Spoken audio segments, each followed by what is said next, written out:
ጤና ይስጥልን የተወደዳችሁ በየቤታችሁና በየሥራ ቦታችሁ ሆናችሁ ባለጅን የምትከታተሉ ሁሉ ከኛ ጋር ስለሆናችሁ ከልብ እናመሰግናለን። ባለጅ ለከፍታችን የሚተጋ የሁላችንም ሾው ነው። ልብ በሉ የምንጀምረውም የምናሳድገውም በጋራ ነው። ለመሆኑ ባለጅ ማለት ምን ማለት ነው?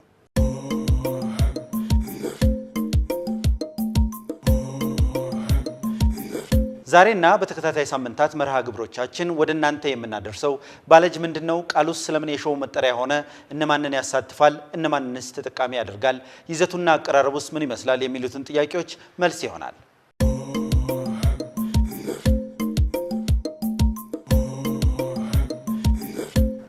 ባለጆች የኢትዮጵያ ቀደምት ስልጣኔ መሰረቶች ተገቢውን ቦታና ክብር በመነፈጋቸው ትናንትና ከብዙ የዓለም ሀገራት ቀድመው ይሰሩት የነበረውን ዛሬም ድረስ እየሰሩ ስራቸውም እነሱም በጓዳ ተወስነው ሲቀሩ ባለጆቻቸውን ያከበሩ እንደ ጀርመን፣ ጃፓን፣ ህንድና ቻይና ያሉ ሀገራት ከሀብትና ከስልጣኔ ማማ ላይ ወጥተዋል።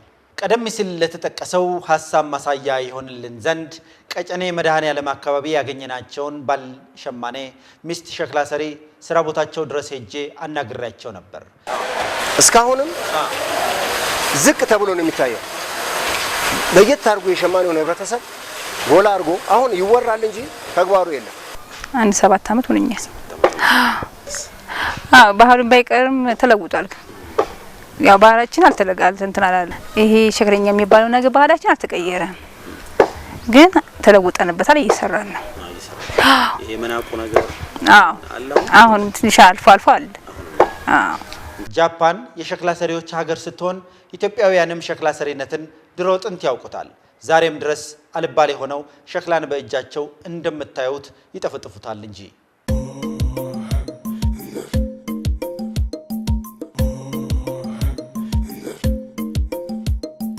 ጀርመኖች ከዓመታት በፊት በቤት ውስጥ በእጃቸው ይሰሯቸው የነበሩትን ቀላል ማሽነሪዎቻቸውንና የእጅ መሳሪያዎቻቸውን አሳድገውና ዘምነው ከዓለም ባለጸጎች ተርታ ሲመደቡ የኛዎቹ ልክ እንደ ዛሬ 3000 ዓመት ሁሉ ዛሬም የሥራ መሳሪያዎቻችንን እንዲህ ያበጇቸዋል። ከክርስቶስ ልደት በፊት 2000 ዓመት ቀደም ብሎ በሰሜን ኢትዮጵያ አገው ምድር አካባቢ እንደተጀመረ የሚነገርለት ብረታ ብረትን በዚህ መልክ የመስራት ሂደት እስከ ዛሬ ድረስ ቀጥሎ እዚህ ላይ ይገኛል። ባለጅ ማለት ይሄ ነው። አባቶቻችን ማረሻና ሌሎች የእጅ መሳሪያዎችን እንዲሁም ጠላትን የተከላከሉበትን ጦር መሳሪያ ጭምር በዚህ መንገድ እየሰሩ ኢትዮጵያን ዛሬ ላይ አድርሰዋታል። እኛ ለኢትዮጵያውያን እና ለኢትዮጵያ ከፍታ እንሰራለን። ክቡራን ተመልካቾቻችን ባለጅ ሚዲያና ኮሙኒኬሽን ከናሁ ቲቪ ጋር በመተባበር እያዘጋጀ የሚያቀርብላችሁ ባለጅ ሾው አሁን ጀምሯል። አዘጋጅቼ የማቀርብላችሁ ነብዩ ተፈራ ነኝ።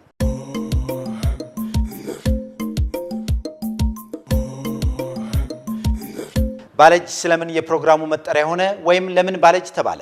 ባለጅ ሾው ሲባል ምን ተረዳችሁ? ይህንን ጥያቄ በቅርቤ ላገኘኋቸው ወዳጆቼ ሰንዝሬ ነበር። አመሰግናለሁ።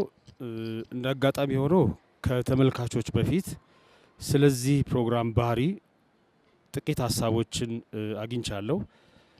ካንተ ጋራም መረጃዎች ተለዋውጫለሁ።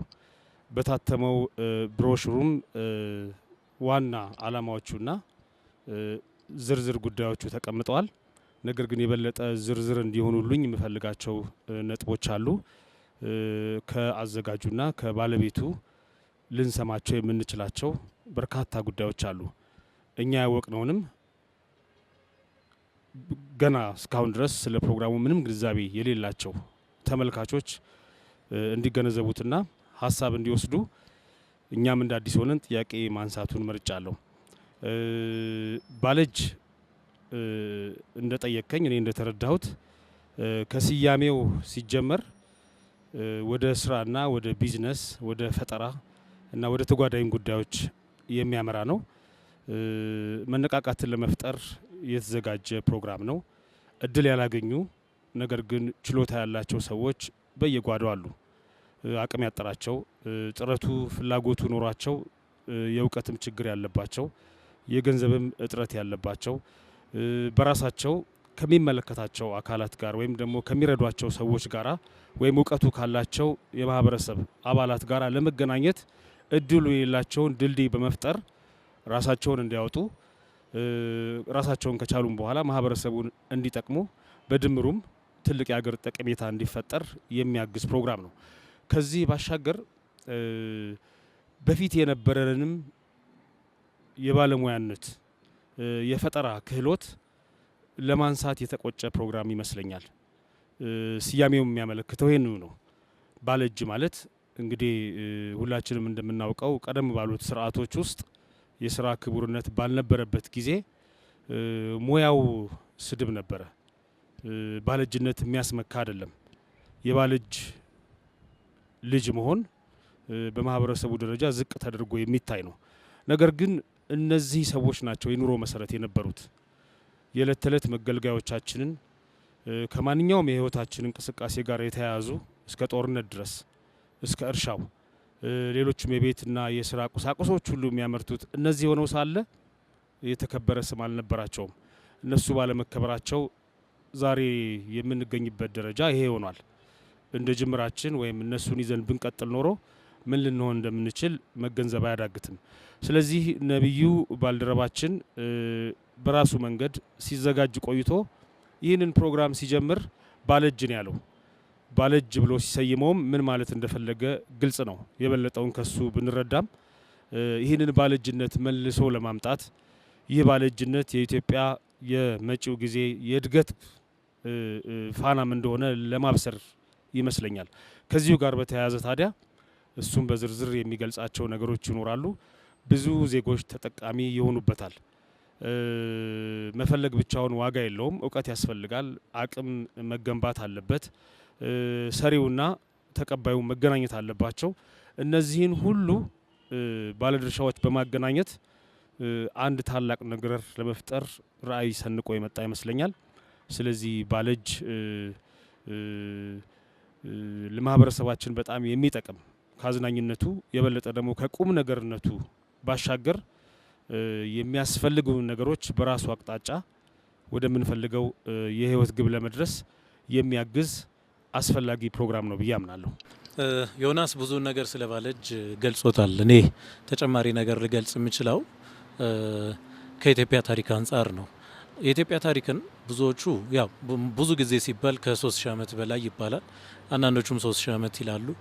ሌላው ግን በቅርብ እኔ ያገኘሁትኝ 4400 ዓመት ነው ኢትዮጵያ ያላት ታሪክ ይባላል። ግን በዚህ ሁሉ ሺህ ዓመታት ኢትዮጵያ የራሷ ማንነት ነበራት። ምንም እንኳን አሁን በዚህ በኛ ጊዜ ቢጠፋም ከማንነቷ መካከል ዋናው የነበረው ባለእጅነታችን ነበረ። ባለእጅነታችን ስንል ለምሳሌ እስካሁንም ድረስ ያልተቀየረ የአስተራረስ ዘዴ አለን። እሱን እንግዲህ ይሄኛው አልተቀየረም ስንል እንግዲህ ላለፉት ብዙ ሺህ ዓመታት የነበረ የአስተራረስ ዘዴ ነው። ያንን ደግሞ ሞፈሩንም ቀንበሩን የሚሰራ የነበረው ባለእጅ ነው። ያ ማለት እንግዲህ ለኛ ቅምና አያቶቻችን እስከዛ ድረስ ይኖሩበት ይበሉበትም የነበረው ያው አርሶ አደሩ ያርሳል፣ እነሱ ይበሉበት የነበረው በዛ ነበረ። ሌላው የቤት ውስጥ መገልገያዎችም ምንም እንኳን አሁን ዘመናዊ ቢሆኑም ዘመናዊም ሆነው ግን ስቲል የድሮን የሚፈልጉም የሚናፍቁም አሉ። ትክክልም ነው በሚያስብል ሁኔታ ማለት ነው። ለዚህ ቀላል ምሳሌ ለመጥቀስ እንግዲህ ከተማው ውስጥ ዘመናዊ ነን ተብሎ ቢላዋ ስቲል ብዙ እናቶች የሚመርጡት ባለእጅ የሚሰራውን ነው። አሁን በዘመናዊ ፋብሪካ የተሰራውን ሳይሆን ባለእጅ የሚሰራውን ነው። ሌሎቹንም ብናይ አሁን አርሶ አደሩ የሚጠቀምባቸው ምንም አይነት መሳሪያዎች ቢሆኑ አሁንም እነሱንም ቢሆን ባለእጅ የሚሰራቸው ነው።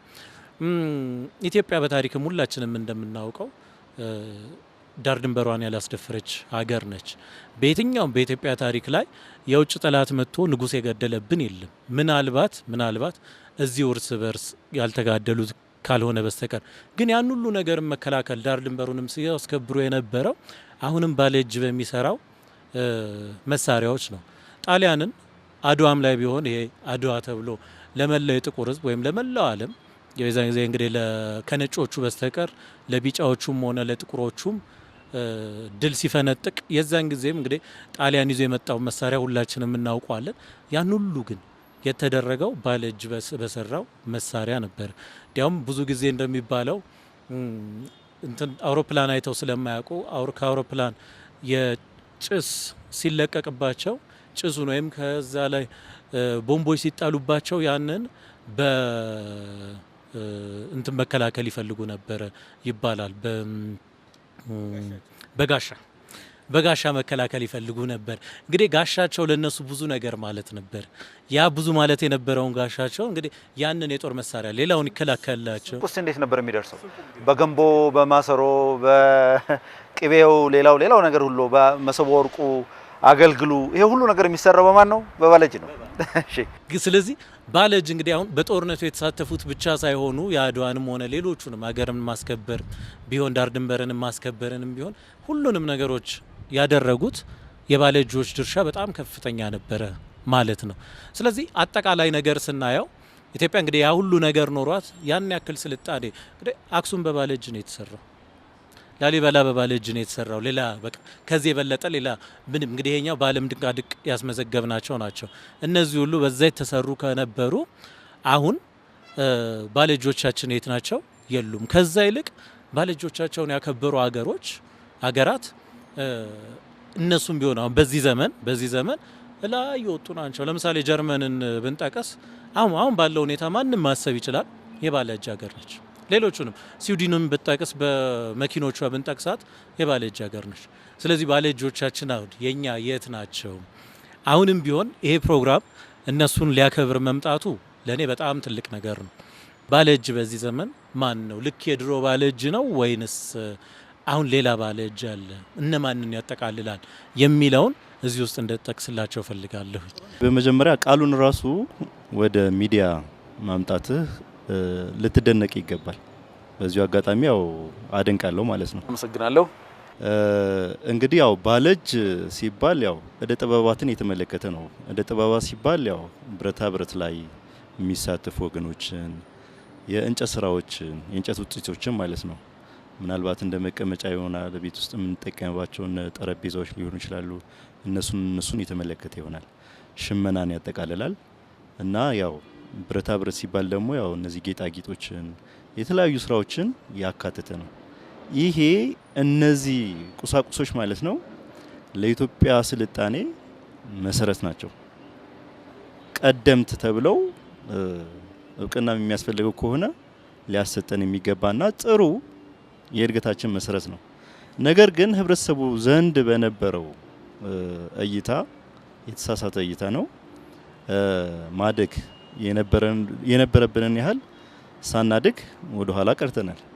በነገራችን ላይ ያው መነሻ ላይ ያው እንደተጠቀሰው የአክሱም ሐውልት የላሊበላ ፍልፍል ድንጋይ አሁን የትም ሀገር የሌለ ድንቅ የኢትዮጵያ የፈጠራ ውጤት ነው። የእደ ጥበብ ውጤት ማለት ነው። አሁንም ያው ውጪዎች ማለት ያው የውጭ ዜጋዎች መጥተው በትንግርት የሚመለከቱት ስራ ነው እና የመጨረሻው የጥበብ ውጤት ማለት ይቻላል እና ይሄ ግን ሊቀጥል አልቻለም ማለት ያው የትውልድ ክፍተት አምጥቷል ማለት ነው። ይሄ ባለማደጉ ደግሞ ያው ቀደም ሲል ያው ቀደምትነን ግን ያው በመሃል በተፈጠሩ ጋፖች ወደ ኋላ ልንቀር እንችለናል ማለት ያው በድህነትም እስከመታው ድረስ ማለት ነው። ያ ምንድነው እሱ ያው የእደ ጥበቡ ውጤት በተጀመረው መልኩ ባለመቀጠሉ ማለት ነው። በነገራችን ላይ የተቃቀሳችሁት ነጥቦች አሉ። አሁን ቀደም ሲል ጃፓን ባይዞ የምትታወቀው በሸክላ ስራ ነው እና ይሄንን ሸክላ ስራ በጣም ለመልካም ገጽታ ለኢኮኖሚያዊ እድገት በደንብ ተጠቅማበታለች። አሁን ቶዮታ የሚባሉት እኮ አሁን በዘመነኛው አጠራር ጥቃቅንና አነስተኛ ተብለው እንትን የሚሉት መነሻቸው ከዛ ነው። ያ ምንድነው እሱ እደ ጥበብ ነው። አሁን ወደ ህንድ ስትሄድ እነ ታታ እና እነ ባጃጅ ምናምን ሁላ የእደ ጥበብ ውጤት ናቸው እኮ ከዛ የመጡ ናቸው ማለት አሁን ጥቃቅንና አነስተኛ ብለን ያው የተወሰነ ሞልድ ብናደርገው ማለት ነው እና ወደ እድገት ወደ ህይወታችን ወደ ሀብት መቀየር ስላልቻለን እኛ ግን ወደ ኋላ ቀርተናል። ነገር ግን አሁን ከቅርብ ጊዜ ደግሞ ያው የተወሰኑ ተስፋ ሰጪ ስራዎች አሉ በሀገራችን ላይ። አሁን የቀርከሃ ስራዎችን ስታይ እየዘመነ መጥቷል። ቻይና ባይዞ ያው መጀመሪያ መሰረቷ የተነሳው እነዚህ ከቀርከሃ ስራና ከቀርከሃ ውጤቶች ነው። ከዛ ያው ብረታ ብረት ምናምን እያለች ያው ብዙ ነገሮችን ቀይራለች። አሁን ተስፋ ሰጪ ጅምሮች አሉ ባይዞ። በዚህ ጅምር ውስጥ አንተ ደግሞ ይሄንን ፕሮግራም መጀመርህ እኔ በጣም ጠቃሚ ነገር ነው የሚመስለኝ። እንግዶቼ ለተጠየቁት ጥያቄ መልስ መስጠት ብቻ ሳይሆን እንዲብራራላቸው የሚፈልጉትንም አጽንኦት ሰጥተው ጠይቀዋል። ባለእጅን በተረዱት መጠንም ማብራሪያ በመስጠትም አግዘውኛል። ከስያሜው ጀምረን ያው ህብረተሰቡ ዘንድ አሉታዊ አመለካከት አለ፣ ያው ባለእጅን የተመለከተ ማለት ነው። ምናልባት ያው ፕሮግራሙ ከተጀመረ በኋላም ገና ከመጀመሩም ያው የሚመጡ አስተያየቶች አሉ። እነሱን በምን አይነት መልኩ ታስተናግዳለህ? ብዙ አስተያየቶች መጥተዋል። አሁንም እየመጡ ናቸው። ባለእጅ እኮ ስድብ ነው፣ እንዴት ባለእጅን የሚለውን ቃል የፕሮግራም መጠሪያ ስም አድርገህ ይዘህ ወደ አደባባይ ትወጣለህ? ይሄ ማለት ለኔ የሚሰማኝ ነገር ምንድነው? ድሮ አያት ቅድመ አያቶቻችን ለባለእጆች ተገቢውን ክብር ባለመስጠታቸው ምክንያት ሁላችንም በጋራ ልናገኘው የነበረው ጥቅም ቀርቶብናል እያልን ያንኑ ነገር ከመድገም የተሻለ ነው ብዬ አላስብም። እንዴ ባለእጅነት እኮ ወርቅ የሆነ ነገር ነበር ማለት ነው፣ ክብር የሆነ ነገር ነበር ማለት ነው። ጌጣጌጦቻችን፣ አልባሳቶቻችን፣ የቤት ውስጥ መገልገያ ቁሳቁሶቻችን፣ ግንባታዎቻችን፣ የጦር መሳሪያዎቻችን፣ የእጅ መሳሪያዎቻችን፣ ይሄ ሁሉ ነገር የሚሰራው ስራ በሙሉ ለሀገር እድገት የሚጠቅመው የነበረው ነገር በሙሉ የሚሰራው በእነሱ ነበር። እነኛ ሰዎች ተንቀው ነበር። ዛሬ እኮ ባለእጅ የሚለውን ቃል እንደው እውነቱን ለመናገር ከዚህ የተሻለ የተከበረ ቦታ ብንሰጠው እንኳን ያንስበታል ብዬ አላስብም። እና ወደዛኛው አስተሳሰብ መሄድ ነው ብዬ ነው ማስበው። አሁን ይሄንን ጥያቄ ያቀርቡልኝ ሰዎች ብዙ ሰዎች አሉ። ለምን ባለእጅ ትለዋለህ? ባለእጅ እኮ ስድብ ነው። እንዴት ስድብ ይዘህ ትሄዳለህ? እንደ ለፕሮግራም ትንሽ ዝቅ አያረግብህም? እንዲህ አይነት ችግር አያመጣብህም? እንዴ በጣም የከበረ ነገር ነው ያስኩት እኔ። ተቆፍሮ ያልተገኘ ብዙ ሰዎች ያላዩት ያልተረዱት እንደ ስምም ሊጠቀሙበት የማይፈልጉትን ነገር እኔ እውነት የተቀበረ እንቁ ነው ያገኘሁት ብዬ ነው የማስበው። እና ይሄ ስም ማለት ትልቅ ስም ነው ለዚህ ፕሮግራም። በዚህ የዚህ ፕሮግራም መጠሪያ ብቻ ሆኖ መቀጠሉም ተገቢ ነው ብዬ አላምንም። ምናልባትም ነገ ትውልዱ ይሄ ባለእጅ ትውልድ አሁን እየመጣ ያለው ወጣት ባለእጅ ትውልድ የሚጠራበት ስም ይሆናል ብዬ ነው የማስበው። ብዙ ጊዜ ፕሮግራሞች ያው እንደምናየው ያው በቴሌቪዥንም በሬዲዮም ይጀመራሉ። ግን ያው የተወሰነ አመት ይሄዱና ያው ዘላቂነት የላቸውም። ከዛ አንፃር እንደው ምን ያሰብከው ምን የተለየ ነገር ይዘው የመጣው ነገር አለ አንተ? ከዛም ባሻገር እንደው አንዳንዴ አይዲያውን ወደ ውስጥ ከማስገባት ጀምሮ ያው ችግር ይገጥማቸዋል። ያው አንዳንዴ በስሜት እንነሳና የሆነ ፕሮግራም እንጀምራለን። የቶክ ሾው ፕሮግራም ሊሆን ይችላል፣ ኦር ዝም ብሎ አጫጭር ነገሮች ሊኖሩ ይችላሉ። ከዛ አንፃር ያው ተጀምረው ያው የሚቋርጡበት ሁኔታ አለ። ከዚህ አንፃር እንደው አንተ ምን አስበሃል? ጥያቄም የሚሆነው ምንድነው?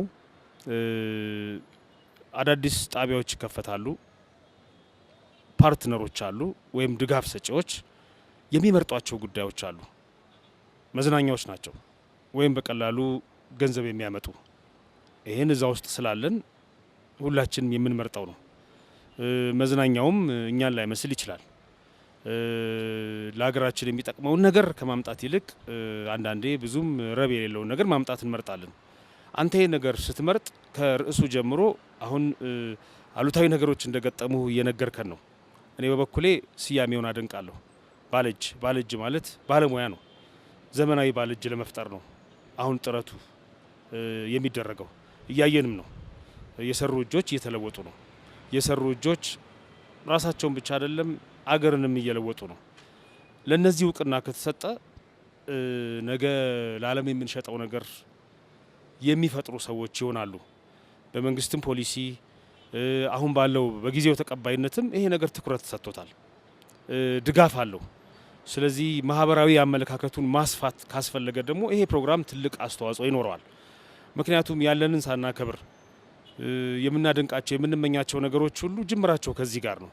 እኛም ወደዛ የምናይ ከሆነ እዚህ ጋር አጠገባችን ያለውን እውቀት፣ ጉልበት፣ ባህላዊ ጥበብ፣ ባህላዊ የፈጠራ ውጤትና ኢትዮጵያዊ የሆነ የምርምር እና የፈጠራ ስራዎች ክህሎት፣ የእደ ጥበብ ተሰጦ፣ እነዚህ ነገሮች በዘመናዊ መንገድ ማምጣት አለብን። ስለዚህ ዘመናዊ ባለእጆች ምን አይነቶች ናቸው? እኔ የሚገቡኝን ያህል መጥቀስ እችላለሁ፣ ግን ከባለቤቱ ብንሰማው ይሻላል። እናንተ የጠየቃችሁኝ ጥያቄ በቀጥታም ይሁን በተዘዋዋሪ መንገድ አቅሙ አለ ሆይ ይህንን ፕሮግራም እስከምን ድረስ ገፍተው ልትሄድ ትችላለህ ነው።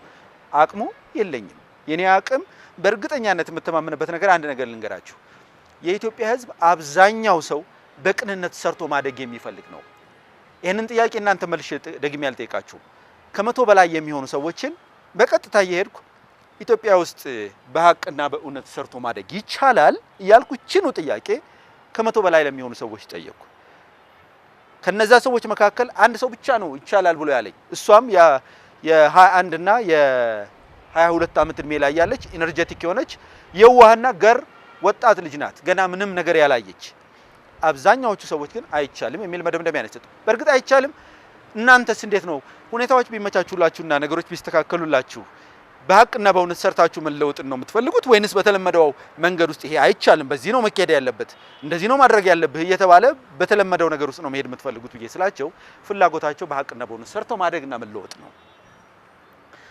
ስለዚህ እርግጠኛ ሆኜ የምነግራችሁ በሀቅና በእውነት ሰርቶ ማደግ መለወጥ፣ ለሀገርና ለሕዝብ ጥቅም ቅድሚያ በመስጠት ማደግ የሚፈልግ እጅግ በጣም ብዙ ሰው አለ። ያ ሰው ነው የዚህ ፕሮግራም የጀርባ አጥንት ማለት ነው። ይሄ ፕሮግራም ተስፋ የሚያደርገው ያንን ነው። ምንድነው የሚባለው? አሁን ያሉት ባለሀብቶች እጅግ በጣም ጥቂቶች ናቸው። እነሱን የድጋፍ በመጠየቅ የማስተዋወቂያ ምናምን እነሱን በመጠየቅ መስራት ይቻላል ወይ?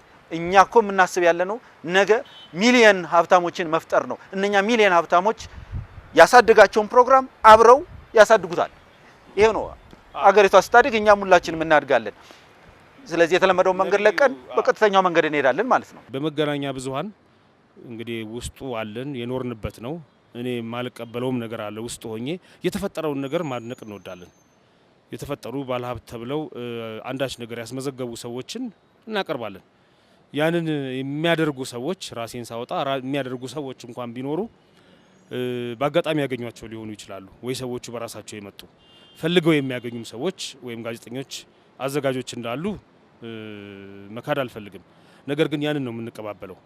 አሁን የተፈጠረውን ሳይሆን ለመፍጠር ጥረት የሚያደርግ ፕሮግራም ነው። ይሄ የተፈጠረውን በራሱ ወጥቷል። ፕሮግራም ማዳመቂያ እናደርገዋለን፣ ተሻምተን ልናቀርበው እንችላለን። ትልቁ ስራ ግን መፍጠር ነው። እነዚህ ሰዎች የት ነው ያሉት?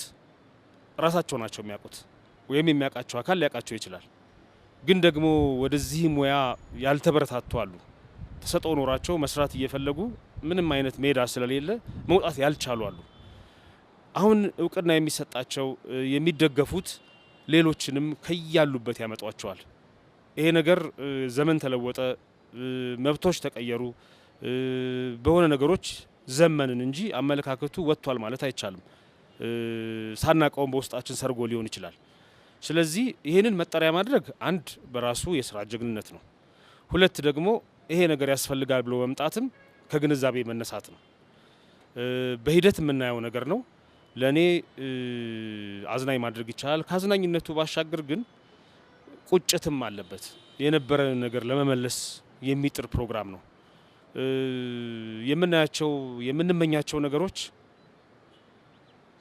የኛ ሊሆኑ የሚችሉት በመጀመሪያ የራሳችንን ስናከብር ነው። ዛሬ ትልልቅ ደረጃ የደረሱ ሰዎች ከየትም አልወጡም። ከሰማይ ምንም ነገር ይዘው አልመጡም።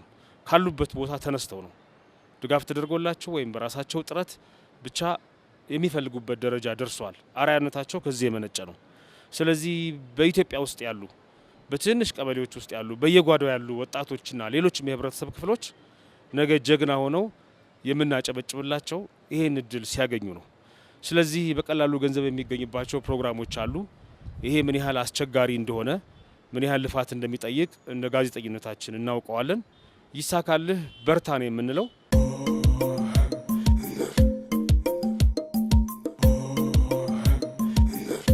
ባለጅ ከብዙ ሺህ ዓመታት በፊት ጀምሮ ከጥጥ፣ ከቆዳ፣ ከእንጨት፣ ከአፈር፣ ከብረት፣ ከነሐስ፣ ከወርቅና ከብር እንዲሁም ከሌሎች ጥሬ ዕቃዎች አልባሳትን፣ የስራና የጦር መሳሪያዎችን፣ ጌጣጌጦችን፣ የቤት ውስጥ መገልገያ ቁሳቁሶችን፣ ግንባታዎችንና ሌሎችንም ለሚሰሩ ግለሰቦችና የማህበረሰብ ክፍሎች የተሰጠ መጠሪያ ስም ነበር። የአማርኛ መዝገበ ቃላትም የእጅ ሙያተኛ፣ ጠይብ ወይም ጠቢብ፣ አዋቂ፣ ደበናንሳ ወዘተ የሚል ተቀራራቢ ፍቺ ሰጥተውታል። ዛሬ የመስራትና የመለወጥ ፍላጎት ያለው የነቃ ባለእጅ ትውልድ እየመጣ መሆኑ ግልጽ ነው። ስለ ስራ ክቡርነት ማውራት በፍጹም አያስፈልግም፣ የገባው ትውልድ ነውና። እንዳጠቃላይ በሀገራችን የሚታየው መነቃቃት የሚበረታታ ነው። ይሁን እንጂ አካሄዳችን መነሻና መድረሻው የማይታወቅ በጥድፊያ የተሞላ መሆኑ ለማንም ይታያል። በዘመናዊ የአሰራር ጥበብና በእውቀት የተደገፈ አይደለም ብሎ አፍን ሞልቶ መናገርም ይቻላል።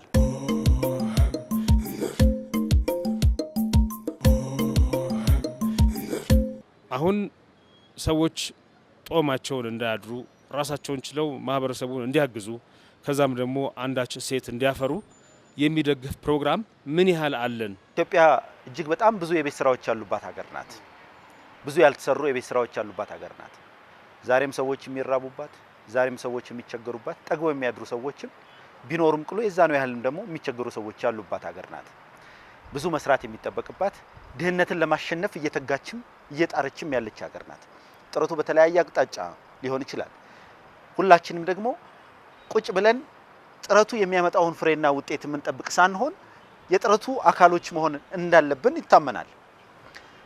ያንን ስታደርግ ደግሞ በሀቅና በእውነት የሀገርህንና የህዝብህን ጥቅም በማስቀደም እና በመስራት ነው የሚሆነው።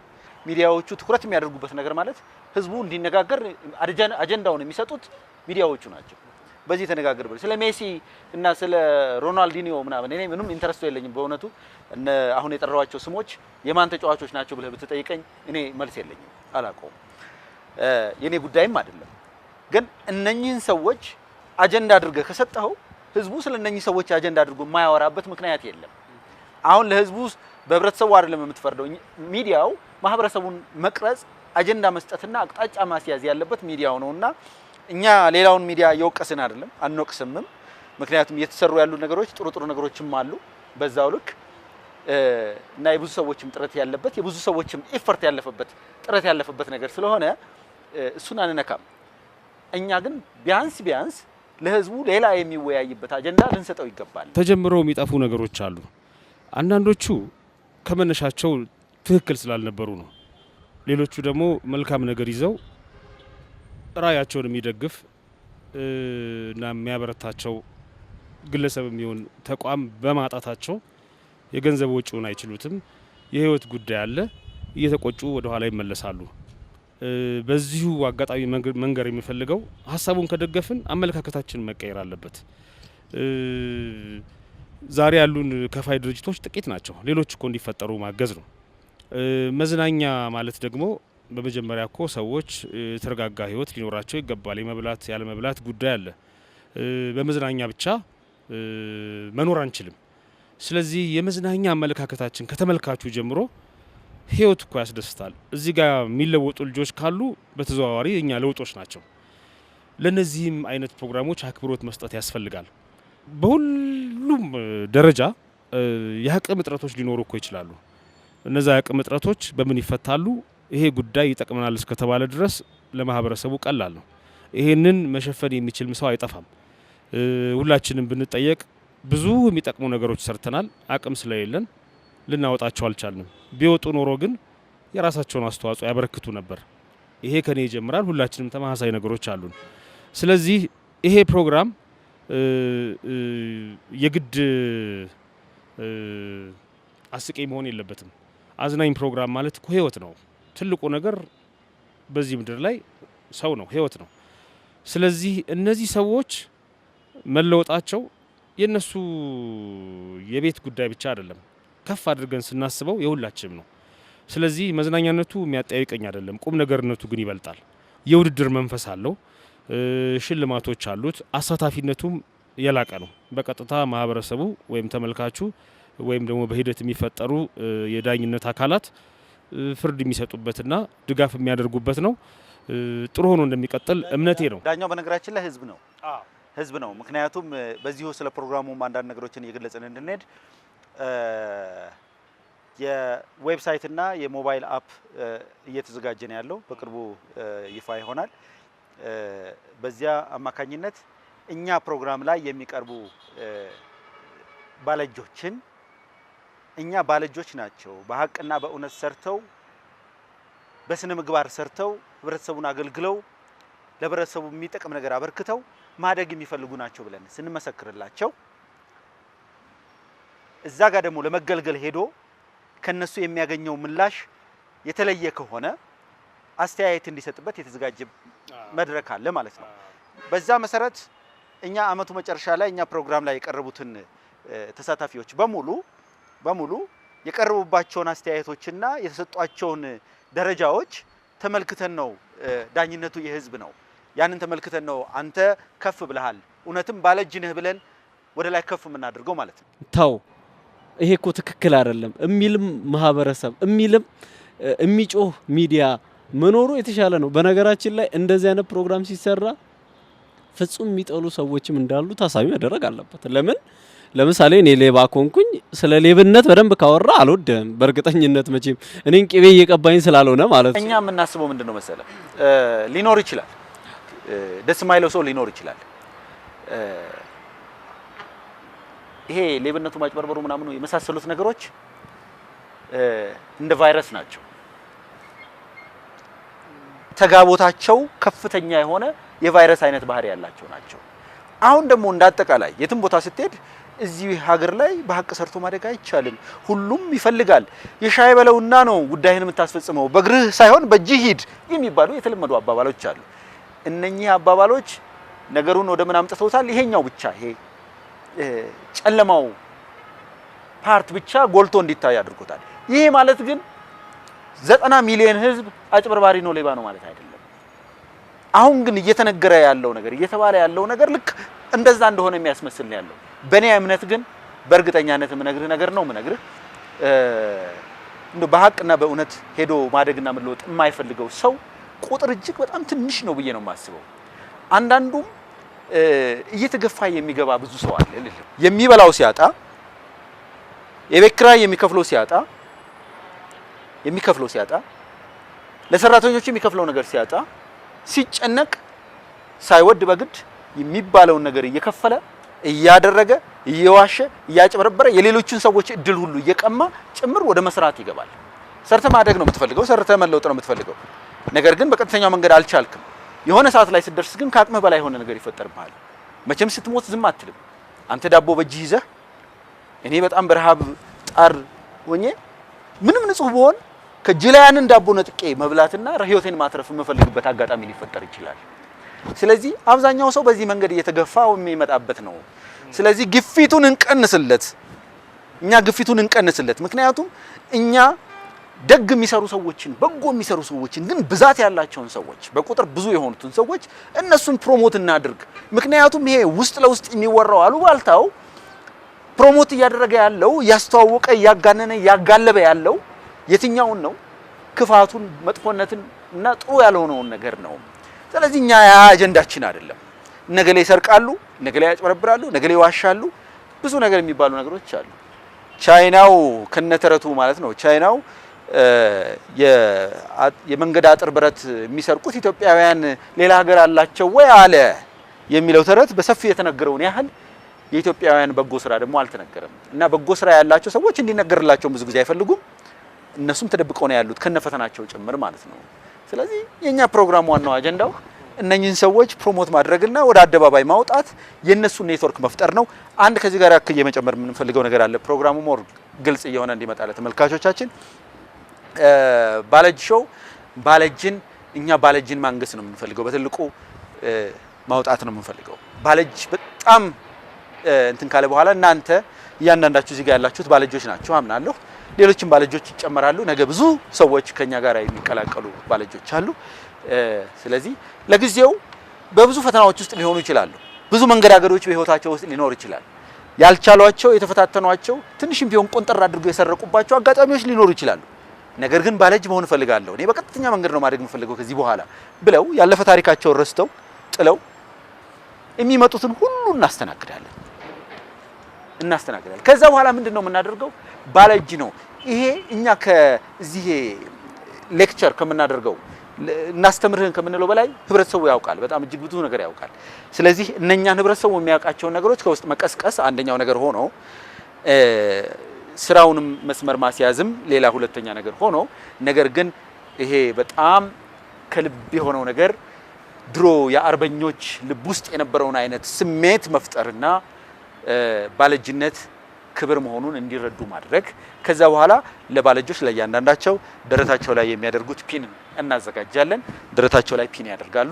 እንደገናም ደግሞ የንግድ ተቋሞቻቸው ላይ ቤታቸው ላይ ሊሆን ይችላል፣ ቢሮአቸው ላይ ሊሆን ይችላል፣ ሎጓችንን እንዲያደርጉ እንሰጣቸዋለን። ከዛ በኋላ ማንኛውም ሰው ባለጅነህ እየተባለ እርስ በርሱ ኮሙኒኬት እንዲያደርግም ጭምር እድሉን እንፈጥራለን። ይሄን ነው የምናስበው። እርስ በርሳችን መንገድ ላይ ሲገና አንተ ባለጅነህ ደረት ላይ ያለውን ፒን አይቶ ባለጅነህ ኦኬ ምንድነው የምትሰራው? ምን ላይ ነው ያለው? እስቲ ምናምን ተባል ሻይ ተገባብዘህም የምትለያይበት የማትተዋወቀውም ሰው ጋር ጭምር ማለት ነው። የማጭበርበሩ ኔትወርክ እንዳለ ሁሉ እኛ ደግሞ የበጎነትን ኔትወርክ እንፍጠር ነው።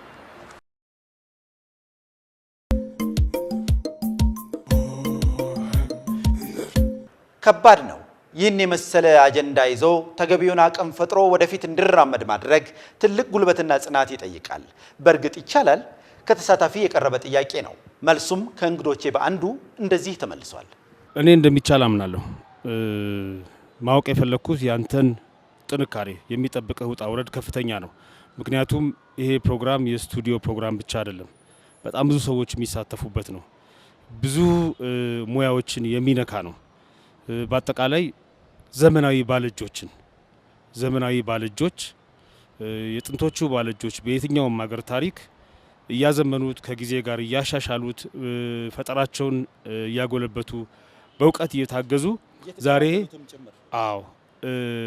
ታላላቅ ሀገራት ለመሆን በቅተዋል።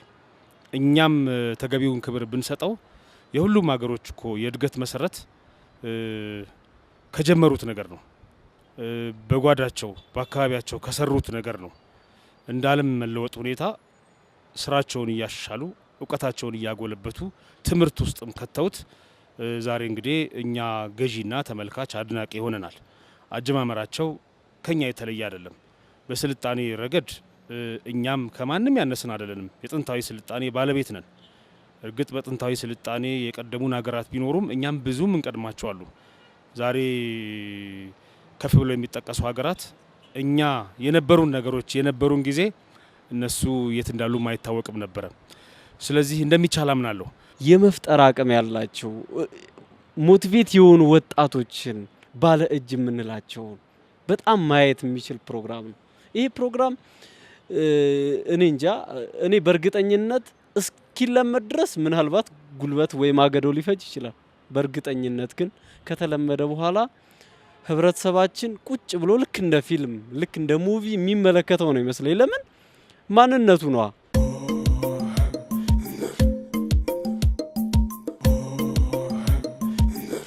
ምንም ኔጌቲቭ ነገር አልገጠመኝም እስካሁን ድረስ በሄድኩባቸው ቦታዎች ሁሉ እጅግ በጣም ደስ የሚል ተቀባይነት ነው።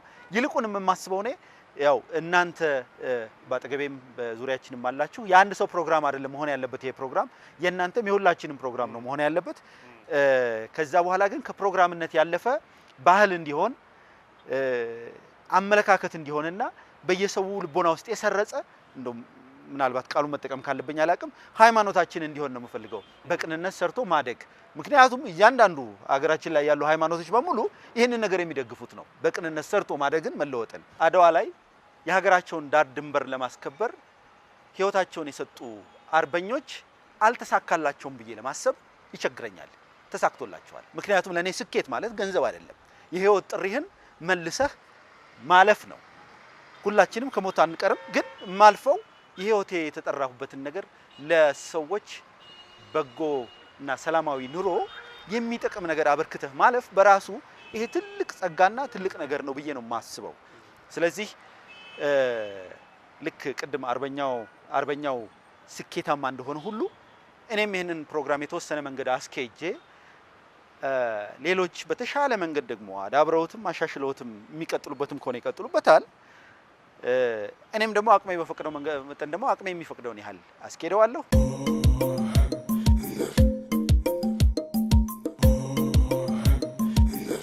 ባለእጅ ሾው እነማንን ያሳትፋል? እንዴትስ ይቀርባል? በየትኞቹ ችግሮች ላይ ያተኩራል? ሌላው በውይይታችን ላይ የተነሳ ጉዳይ ነበር። ባለእጅ ፕሮግራሙን ሲሰራ እነማንን ያሳትፋል ብለን እናስባለን። በማንኛውም እድሜ ደረጃ ላይ ያሉ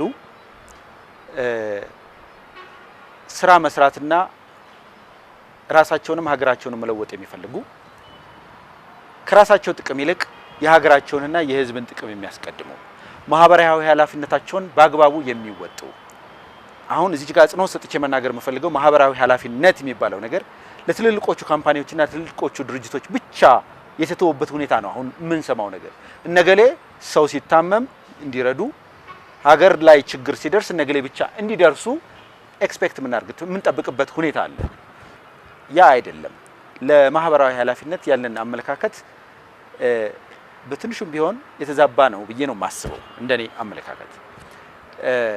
አንዲት ጉልት ላይ ሽንኩርት የምትሸጥ ሴት የሽንኩርቷን ገለባ ወስዳ የውሃ መውረጃ ቱቦ ላይ የምትጥል ከሆነ ማህበራዊ ኃላፊነቷን እየተወጣች አይደለም፣ አካባቢዋን እየጠበቀች አይደለም። ምክንያቱም አካባቢዋ ደህና ሲሆን ነው እሷ ደህና መሆን የምትችለው።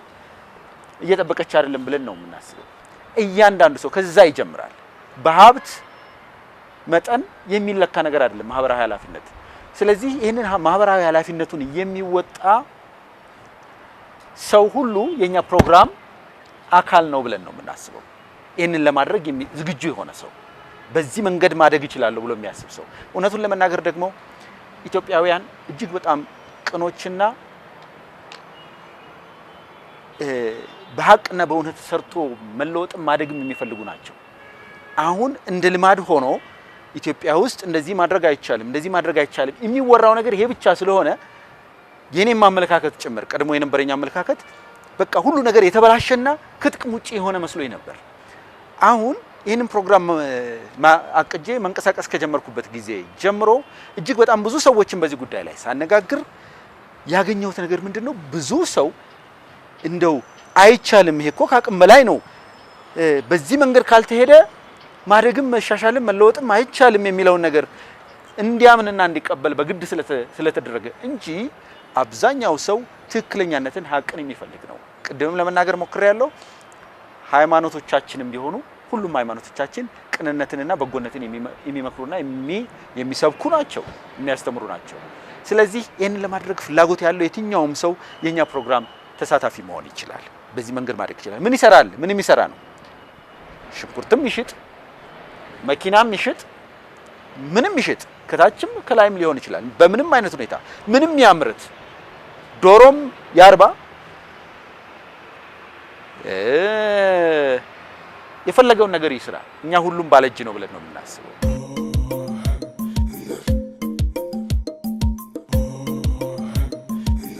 ዛሬው የጋራ ውይይታችን ጀምሮ ባለእጅ ነኝ፣ በጋራ ተባብረን እንሰራለን ለፕሮግራሙ መሳካት፣ ለፕሮግራሙ ውጤታማነት፣ ለፕሮግራሙ አጠቃላይ ድምቀት እኔም የበኩሌን ድርሻ አስተዋጽኦ አበረክታለሁ የሚል እምነት አለኝ። አመሰግናለሁ። ባለእጅ ተጀምሯል። ከአንድ አመት በኋላ ያልነው ነገር ሁሉ ተሳክቶ መንገዱ መልካም ሆኖ ከውጤት ጋር እንድንገናኝ ያብቃን። እኛ እንደሰት፣ አንተም ኩራ፣ ብርታቱን ይስጥህ። ለማግኘት ነው ስራ የሚሰራው፣ ግን ለማግኘትም ቢሆን ለማስገኘት የሚጥሩ ጥቂት ሰዎች አውቃለሁ፣ በእኛው አካባቢ ማለት ነው። አንተም አንዱ ሆነ መጥተሃል። ያሰብከውን ሁሉ እንዲያሳካልህ ፈጣሪን ልመናዬን አቀርባለሁ። ይሳካል ካሰብከው። ስለዚህ ከአንድ አመት በኋላ ደግሞ እስቲ እነማን መጡ፣ ፕሮግራሙ እንዴት ነው ብለን የምንገናኝበትን ቀን እግዚአብሔር ያብቃን። በርታ። ይህ የዛሬ የቤት ስራችን ነው። ይህ የዛሬ ፕሮግራም ነው። ከድምር ውጤቱ በኋላ አንተም በራስህ ታላቅ የሀገሪቱ ባለውለታ ልትሆን ትችላለህ። ከባድ ነገሮች አሉ፣ ግን ብርታቱን ይስጥህና በጽናት ተወጣው። እኛም አብረንን ባለእጅ፣ ሁላችንም ባለእጅ ነን። በማናቸውም የስራ ዘርፍ ብንሰማራ ባለእጅ ነን። ሌሎች አካሎቻችን አእምሯችንን ብንጠቀምም ይሄ መገለጫችን ነው። ዘመናዊ ባለእጆች ነን። ሁላችንም በዚህ ፕሮግራም መንፈስ የበኩላችን አስተዋጽኦ ብናደርግ ነገ የምንመኘው ደረጃ እንደርሳለን። ይህ ፕሮግራምም በዚህ መንፈስ ነው የተዋቀረው። ብርታቱን፣ ውበቱን፣ ጽናቱንና ውጤቱን ያላብሰው። በዚህ ዘመን ድሮ ያባለእጆች ነበሩ ይባላል። ያባለእጅም ስድብ ነበረ።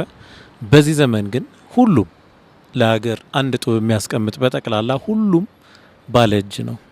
ተማሪው በትምህርቱ ተቀጥሮ የሚሰራው በሚሰራበት ቦታ ሰዓትም ደቂቃም ሳይሰርቅ፣ ነጋዴውም በንግዱ እንደዛው፣ ሌላውም ሁሉም በየስራ መስኩ ለሀገር ብሎ ትንሽ ነገር የሚያበረክት ሁሉ ባለእጅ ነው። ተመልካቾችም ሁላችሁም ባለእጆች ናችሁ።